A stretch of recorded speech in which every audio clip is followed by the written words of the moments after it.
Tem uma coisa acontecendo no mercado brasileiro que, à primeira vista, parece não fazer muito sentido. De um lado, a gente vê a economia real dando sinais de vida, o varejo, por exemplo, vendendo bem mais do que se esperava.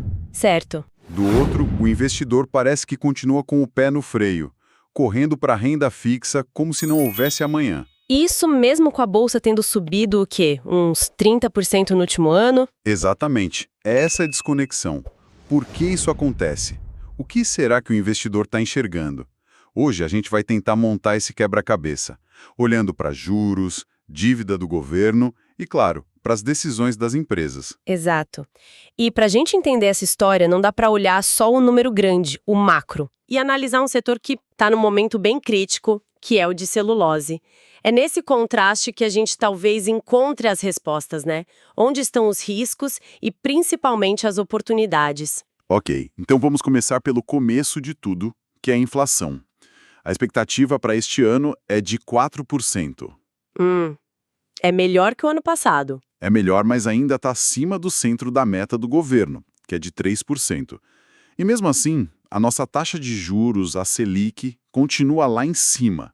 Por que o Banco Central está sendo tão duro na queda? Aí está um ponto crucial. A postura do Banco Central não é só para cumprir tabela, sabe? E colocar a inflação abaixo do teto de 4,5%. Não é só para ficar dentro da banda. Não é. O recado que eles passam, e que ficou muito claro na última ata do cupom, é: nós vamos perseguir o centro da meta, os 3%. E isso é um sinal de rigor técnico, assim, muito forte. E não fica só no discurso, né? De jeito nenhum, a gente viu isso na prática. Quando eles foram lá e liquidaram o Banco Master, por exemplo, foi um recado claro de que eles agem de forma autônoma, focados no mandato técnico, sem ceder a pressões políticas por juros mais baixos. Mas essa postura, ela não cria um atrito gigantesco com o governo? Quer dizer, o governo precisa que os juros caiam para aliviar a conta da dívida, que é enorme. Como essa tensão se resolve? Essa é a grande questão de fundo. E nos leva a um dos pontos, eu diria, mais importantes da nossa análise. O tamanho da dívida pública hoje é algo assustador. São números que a gente nem consegue visualizar direito. A gente está falando de algo que se aproxima de 8 trilhões de reais. E o detalhe mais perigoso é que quase metade disso, uns 48%, é corrigida pela Selic. O que, na prática, significa que quando o juro sobe, a dívida explode junto. Exatamente. No fim das contas, isso vira uma conta de juros de quase R$500 bilhão por ano para o governo pagar. R$500 bilhão? Só para ter uma noção do impacto, se a Selic caísse de, digamos, 15% para 12%, a economia para os cofres públicos seria de 100 bilhões de reais em um ano. É muito dinheiro. É aí que a coisa fica complicada de verdade, então. De um lado, o Banco Central com a mão pesada nos juros para controlar a inflação. Certo. Do outro, o governo precisando desesperadamente que esses juros caiam para a conta poder fechar. E isso nos leva a um conceito que o mercado debate muito chamado dominância fiscal. É um cenário extremo, mas que precisa estar no radar. Como funciona isso? A dívida hoje tem uns 80% do PIB. Se ela continuar crescendo e chegar perto de 100%, o governo pode se ver encurralado. Sem saída. Exato. Nesse ponto, ele pode ser forçado a pressionar por juros mais baixos a qualquer custo, só para conseguir rolar a própria dívida e não quebrar. Então, o que a gente está dizendo é que existe um ponto em que o governo pode ter que escolher entre quebrar o país ou deixar a inflação correr solta. É uma escolha terrível. É a verdadeira corda bamba que o Banco Central está tentando atravessar. E é por isso que eles são tão rígidos com a meta de 3%. Então quer dizer que aquela regra de bolso que a gente sempre ouve, de que se o governo gasta mais, o juro sobe, pode se inverter. Pode. Existe um limite onde o remédio subir os juros para controlar a inflação gerada pelos gastos se torna pior que a doença, porque quebra o próprio governo. É um cenário de risco, mas que explica muito do comportamento cauteloso do investidor. Faz todo sentido. É a famosa briga entre o medo de perder e a vontade de ganhar, né? E parece que o medo está vencendo de lasada.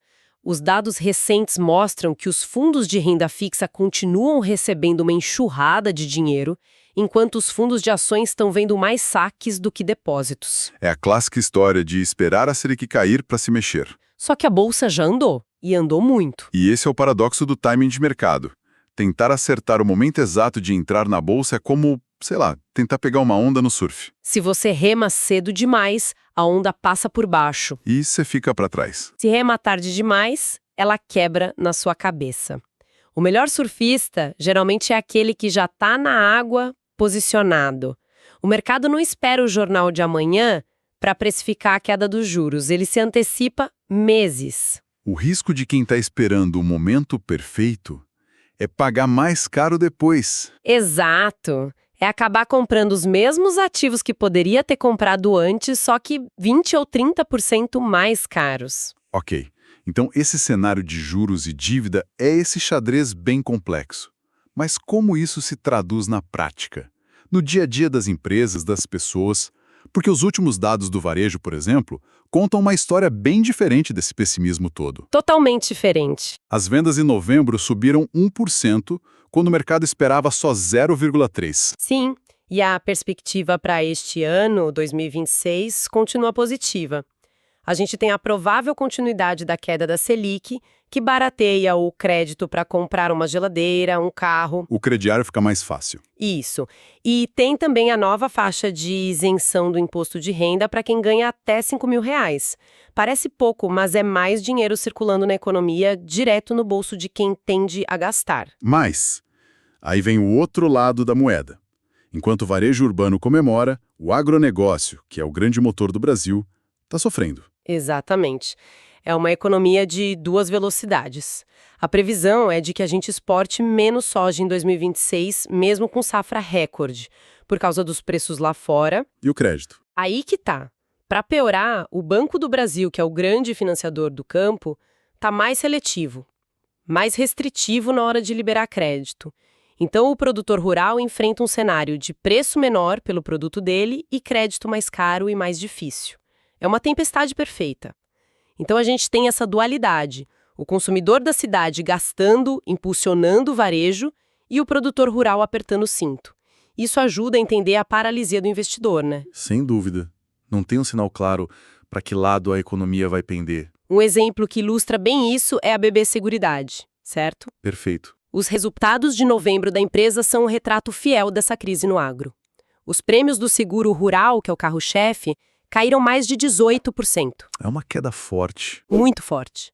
E o seguro de vida para o produtor rural também caiu quase 10%. É um impacto direto. E aí o investidor olha para isso e pensa, opa, vou ficar longe. É a reação natural. Mas, para quem investe pensando no longo prazo, é nesses momentos que as oportunidades podem aparecer. O agronegócio é cíclico. Ele vive de safras boas e ruins, preços altos e baixos. Sempre foi assim. Sempre. Mesmo se a gente fizer uma projeção assim pessimista para a BB Seguridade, imaginando um lucro de, sei lá, 8 bilhões e meio de reais no preço atual da ação, o retorno ainda seria razoável. Então a ideia é que o investidor paciente compra agora. Isso. Ele compra agora, recebe os dividendos para esperar no caixa e se posiciona para a inevitável recuperação do setor. É um exercício de enxergar a floresta enquanto todo mundo só está vendo as árvores pegando fogo. E essa dinâmica de crise num setor-chave fica ainda mais extrema quando a gente olha para a celulose, que é outro pilar da nossa exportação. A situação lá parece ainda mais dramática. O que está acontecendo? Olha, o setor de celulose está vivendo o fundo do poço do seu ciclo. O problema principal é um excesso de ofertas gigantesco no mundo, puxado principalmente pela China, que construiu fábricas novas num ritmo alucinante. E com muita oferta, o preço cai. Desabou. O preço da tonelada da fibra curta, que é o nosso principal produto, caiu para cerca de $544. A gente não viu um preço tão baixo desde 2014 e 2015. Então, num cenário desses, por que alguém investiria nesse setor agora? Não é o clássico erro de tentar pegar a faca caindo? É uma pergunta excelente. E a resposta é: você não investe no setor. Você investe nas empresas que sobrevivem e se fortalecem durante a crise. Nas melhores. Nas melhores. Com esses preços, a produção se torna inviável para muitos. As estimativas são de que cerca de 10% da capacidade mundial de fibra curta e, de forma ainda mais impressionante, 35% da de fibra longa estão operando no vermelho. No prejuízo. Totalmente. Para essas empresas, está mais caro ligar a máquina e produzir do que simplesmente fechar as portas. E é aí que a mágica acontece para os mais fortes. E aqui no Brasil, os dois gigantes são Klabin e Suzano. Como elas se encaixam nessa história toda? Elas são a personificação de duas estratégias completamente diferentes para navegar essa tempestade. A Suzano é uma máquina. Ela é a produtora mais eficiente do mundo, com o menor custo de produção de celulose que existe. Qual é o custo deles, mais ou menos? Cerca de R$ 800 por tonelada, o que dá mais ou menos uns $150. Mesmo com o preço de venda lá embaixo, a 500 e poucos dólares, eles ainda conseguem um lucro bruto de quase $350 por tonelada. É impressionante. Impressionante. Mas qual é o ponto fraco, então? Deve ter algum. A ultradependência. Quase 90% da receita da Suzano vem da venda de celulose. Ponto. Então, quando o preço cai, ela sofre muito. Fica muito exposta. Totalmente. No último trimestre de 2025, por exemplo, a receita caiu 1%, mas o EBITDA, que é basicamente a capacidade de geração de caixa operacional, desabou 20%. Ela é uma potência, mas totalmente exposta ao ciclo da commodity. E a Klabin seria o oposto disso. Exatamente. A Klabin é muito mais diversificada. Além da celulose, ela tem uma operação enorme e integrada de papéis e embalagens. Vende para a indústria de alimentos, de higiene. O que funciona como um amortecedor, um ótimo amortecedor. No mesmo período em que a Suzano viu seu caixa encolher 20%, a Klabin conseguiu o improvável. Aumentou a receita em 8% e o EBITDA em 9%. Ela mostrou uma resiliência brutal. Entendi. Então, a Suzano é a aposta de maior risco, o tudo ou nada na virada do ciclo, enquanto a Klabin é a opção mais segura, o arroz com feijão que te protege na crise. Essa é a escolha. Mas sendo mais conservador com a Klabin, o investidor não corre o risco de deixar muito dinheiro na mesa se o preço da celulose virar rápido? Esse é o dilema, é a escolha entre estabilidade e potencial de alta. Se você acredita numa recuperação rápida dos preços, a Suzano vai, sem dúvida, entregar um ganho de capital muito maior. Mas Tem. Algumas análises recentes do setor projetam uma recuperação mais consistente nos preços da celulose apenas para o ano de 2027. Se esse for o caso, ter uma empresa mais resiliente como a Klabin, que paga bons dividendos enquanto você espera, parece mais prudente. Mas tem um outro ângulo para a Suzano nessa história, não é? Se os concorrentes menos eficientes estão quebrando. Exato! Esse é o grande trunfo da Suzano no longo prazo. Por ter o menor custo, ela não está apenas sobrevivendo. Ela está ativamente ganhando mercado de concorrentes que estão parando a produção ou fechando as portas. Ela abocanha o espaço deles. Cada tonelada que um concorrente deixa de produzir é uma tonelada que a Suzano pode vender. Essa fatia de mercado que ela está conquistando agora na crise será extremamente valiosa quando o ciclo virar e os preços subirem. Ela vai sair da crise maior e mais dominante do que entrou. Isso me lembra muito o que acontece com a Vale. Quem teve a coragem de comprar as ações abaixo de R$50, quando todo mundo só falava em crise na China, ganhou muito dinheiro. Pois é. Mas tentar entrar agora com o minério de ferro sendo negociado bem acima da média histórica é uma aposta muito mais arriscada. O preço que você paga na entrada define grande parte do seu sucesso em empresas de commodities. É regra de ouro. O segredo é ter a disciplina de comprar quando o noticiário está péssimo e os preços estão no chão e ter a cautela de vender ou pelo menos não comprar mais quando a euforia toma conta e os preços já refletem todo o otimismo possível. Então, para a gente amarrar tudo que a gente conversou, a contradição que a gente abriu o programa parece se explicar assim. O investidor pessoa física está olhando para o retrovisor, para a segurança da Selic alta e para os riscos fiscais que você mencionou. Mas as empresas mais eficientes, seja no varejo ou mesmo as sobreviventes da crise na celulose, como a Suzano, já estão com o pé no acelerador. se posicionando para um futuro de juros mais baixos e menos concorrência. A questão é quem vai piscar primeiro. A gente discutiu um cenário onde os governos, não só no Brasil, podem eventualmente ter que priorizar a gestão das suas próprias dívidas, mesmo que isso signifique tolerar uma inflação um pouco maior. Certo. A resposta tradicional para quem queria proteger seu poder de compra no longo prazo sempre foi comprar títulos do governo. Mas se essa segurança está se tornando menos certa, se o próprio governo pode se tornar uma fonte de risco inflacionário, a pergunta que fica é: quais ativos estão realmente posicionados para cumprir esse papel de proteção de patrimônio na próxima década? E a questão central que emerge, é como o investidor deve se posicionar diante desse cenário todo. A nossa análise se concentra em duas gigantes do setor, Klabin e Suzano, cada uma oferecendo uma tese de investimento fundamentalmente distinta. Isso. Eu vou defender a perspectiva de que o modelo de negócio diversificado e a resiliência já comprovada da Klabin a tornam a escolha mais prudente e inteligente para o momento. E eu vou argumentar que a eficiência de custo incomparável e o enorme potencial de valorização da Suzano representam a oportunidade de investimento superior, especialmente para quem olha para o longo prazo. Vamos aos fatos. A Klabin demonstrou uma força, notável em um ambiente extremamente adverso.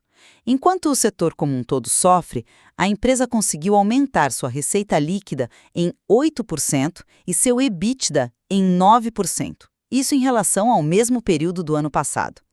Esse desempenho não é por acaso, sabe? É o resultado direto de seu modelo de negócio integrado, que vai da celulose ao papel e embalagens, protegendo-a da volatilidade extrema do preço da commodity pura. Para o investidor que busca um porto seguro, proteção de capital e um fluxo de dividendos mais estável, a Klabin se apresenta como a opção mais lógica. Entendo o apelo da segurança, mas uma abordagem tão defensiva pode deixar de lado a oportunidade única que um ciclo de baixa como este oferece.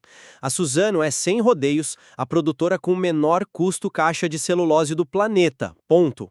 Ela produz 1 tonelada por cerca de R$800, enquanto concorrentes globais operam com prejuízo, e a gente está falando de quase 10% no segmento de fibra curta e 35% no de fibra longa, a Suzano continua lucrativa e mais, expandindo sua dominância. Quando o ciclo do mercado inevitavelmente se reverter, seu potencial de valorização será exponencialmente maior que o da Klabin, justamente por sua exposição direta à celulose.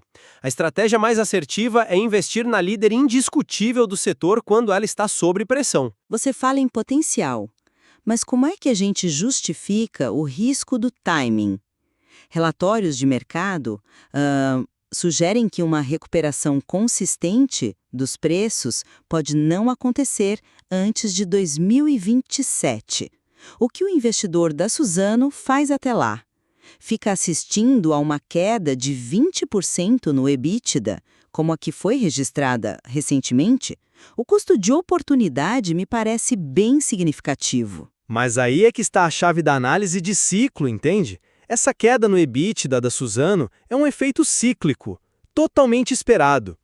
O que é impressionante é que, mesmo nesse cenário, a receita da empresa caiu apenas 1%, o que demonstra uma resiliência comercial imensa.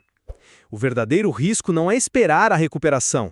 O risco, na verdade, é obter um retorno medíocre com a Klabin, enquanto a Suzano se prepara para uma valorização expressiva. O risco é ficar de fora da festa. Isso me leva a outro ponto. A própria estrutura do negócio e a percepção de qualidade pelo mercado. A diversificação da Klabin não é uma fraqueza, mas sim uma virtude estratégica que permite navegar crises com estabilidade. E o mercado parece concordar com isso, não? A Klabin negocia com um múltiplo preço-valor patrimonial de 2,26, enquanto o da Suzano está em 1,44. Isso não é um sinal claro de que o mercado atribui maior qualidade e segurança à Klabin? Olha, eu leio esses números de uma forma completamente diferente. Esse múltiplo mais alto reflete justamente o quê? o menor potencial de crescimento. A Klabin já está precificada pela sua segurança. A oportunidade de compra está exatamente no desconto da Suzano. Um desconto que existe porque o mercado hoje teme o ciclo atual. É um preço baseado no medo de curto prazo, não na qualidade fundamental do ativo. E falando em qualidade, a eficiência operacional da Suzano é tão superior que lhe confere poder de barganha para anunciar reajustes de preço mesmo com o mercado global com excesso de oferta. Me diz, que outra empresa consegue fazer isso? Mas esse mesmo poder de anunciar reajustes não é ofuscado pela entrada massiva de nova capacidade produtiva no mercado global, que pode manter os preços pressionados por muito mais tempo? É um ponto válido, sem dúvida, mas quem é que navega melhor nesse cenário de consolidação? O custo baixo da Suzano permite que ela opere com lucro onde outros fecham as portas. Na prática, esse excesso de oferta força os produtores menos eficientes a saírem do jogo, o que consolida ainda mais a liderança da Suzano no longo prazo. É um processo doloroso para o setor, mas que fortalece imensamente o líder. Bom, ao final, minha posição se mantém. Em um mercado de commodities tão volátil e com uma recuperação de prazo incerto, a prudência, a estabilidade e a capacidade da Klabin de gerar resultados positivos agora oferecem o caminho mais seguro e, para mim, racional para o investidor. E eu concluo que ciclos de baixa são o momento ideal para se investir nos vencedores de longo prazo. A dominância de custo da Suzano garante não apenas sua sobrevivência, mas o fortalecimento de sua posição. Ignorar esse potencial de valorização em favor de uma segurança de curto prazo, bom, pode ser um erro estratégico fundamental. Esse estudo não constitui nenhum serviço de análise ou recomendação. Este é um mercado de renda variável, bolsa de valores, onde o risco é inerente. Toda e qualquer decisão é de cada investidor. Um abraço e até a próxima.